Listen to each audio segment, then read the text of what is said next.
না গাছটা নিয়ে যাস না, নিয়মটা শুনে যাস কিভাবে বানবে করা দেবো। 10 টাকা মসজিদে দিস বোন। কি নাম তোর বোন? কোন বাড়ি আপনার? গাছটা একটু সঙ্গে রেখে দিস, আপনার শরীরে একটু রোগ আছে, কথা বুঝলেন? কয়টা দেবো? 10 টাকা শুক্রবারে মসজিদে দিস। কি নাম মা?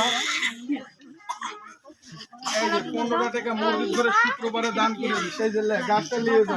না না, এই যে গাছটা নিয়ে একটা ভাই, এই যে না, এই যে আমি আরেকটা কথা কয়ে দিই, এটা কেউ তাবিজে ভুলিস না।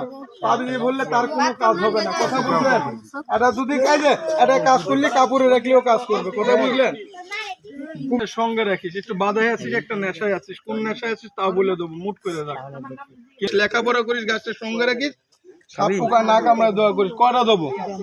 10 টাকা মসজিদে দিস। কয়টা দেবো? 10 টাকা মসজিদে রাখিস। কয়টা দেবো বোন? 10 টাকা মসজিদে দিস।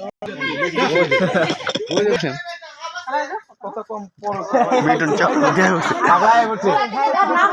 দেখ এই যে কইলাম না, এবার আয় দেখে ভোর দিকে চলে যায় গাছ। গাছটা পাইছিস, নিয়ম শুনবেন না, চলে যাবো। তবে গাছটা পাইছিস যারা যারা আমি নিয়ম বলবো, কেউ কথা বান্ধিস না, বান দিলে আমার একটা নিয়ম ভুল হবে, একটা কাজ কম হবে। গাছটা যারা পাইছেন সবাই মুখে বলেন আলহামদুলিল্লাহ। রূপ দেওয়ার মালিককে। পেট মোটা থাকলে কিন্তু তারা কখনো ডাক্তার বলা যায় না, পকেটে কলম রাখলে তারা শিক্ষিত বলে না, কথা বুঝলেন? ব্যবহারে বংশের পরিচয়, টিটকারি করিস না। এইবারই বইছি, এবারে কি একটা সম্মান নাই?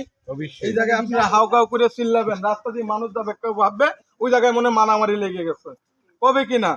তবে যারা গাছটা পাইছেন, অনুরোধ কথা কইস না, আমি নিয়মটা শিখিয়ে দিয়ে চলে যাই, সবাই মুখে আলহামদুলিল্লাহ।